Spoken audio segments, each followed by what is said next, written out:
Bonjour, aujourd'hui, nous allons explorer ensemble le message adressé à l'église de Pergame, tel que nous le trouvons dans le livre de l'Apocalypse, chapitre 2, versets 12 à 17. Ce message, bien que destiné à une église spécifique du 1er siècle, a une grande pertinence pour nous aujourd'hui, car il contient des enseignements et des avertissements que nous devons prendre à cœur. Pergame était une ville située dans l'Asie mineure, connue pour son opulence et sa culture, mais également pour sa forte influence païenne et ses pratiques idolâtres. L'église de Pergame était entourée de multiples temples dédiés aux dieux grecs et romains, et même d'un autel dédié à Zeus.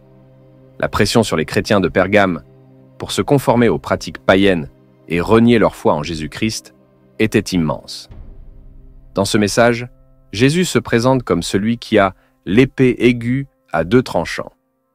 Cette épée représente la parole de Dieu, qui est capable de discerner les pensées et les intentions du cœur. Jésus commence par féliciter l'église de Pergame pour sa fidélité. Il reconnaît qu'ils demeurent fermes dans leur foi même, dans un environnement hostile, là où Satan a son trône. Il mentionne même Antipas, le fidèle martyr, qui a été tué pour sa foi. Cependant, Jésus adresse également une réprimande sévère à l'église de Pergame. Il les accuse de tolérer ceux qui adhèrent à l'enseignement de Balaam, qui incitait les Israélites à manger des viandes sacrifiées aux idoles et à se livrer à l'immoralité. De même, il mentionne ceux qui suivent la doctrine des Nicolaïtes, un groupe qui prônait le compromis avec le monde païen environnant. Nous devons être conscients des dangers du compromis avec le monde. Nous vivons dans une époque où les normes morales et spirituelles sont constamment remises en question.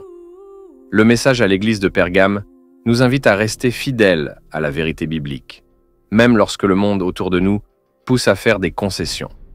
Jésus appelle l'église de Pergame à la repentance, avertissant que s'ils ne se repentent pas, il viendra rapidement et combattra contre eux avec l'épée de sa bouche. Ce passage nous rappelle que la repentance est essentielle dans notre marche chrétienne. Nous devons constamment examiner nos vies à la lumière de la parole de Dieu et abandonner tout ce qui n'est pas conforme à sa volonté. Enfin, Jésus conclut son message avec une promesse d'espérance et de victoire. À celui qui vaincra, je donnerai de la manne cachée et je lui donnerai un caillou blanc. Et sur ce caillou est écrit un nom nouveau que personne ne connaît, si ce n'est celui qui le reçoit. La manne cachée symbolise la provision divine et la nourriture spirituelle que seul Christ peut offrir. Le caillou blanc représente l'acquittement et la nouvelle identité que nous recevons en Christ. En conclusion, le message à l'église de Pergame est un appel à rester fidèles à notre Seigneur Jésus-Christ, à ne pas compromettre notre foi et à chercher la repentance chaque jour. Alors que nous vivons dans un monde de plus en plus séculier, soyons déterminés à vivre selon la vérité biblique, confiants dans la promesse de victoire et de vie éternelle que Christ nous offre.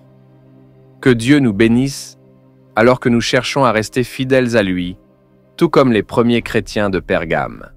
Amen.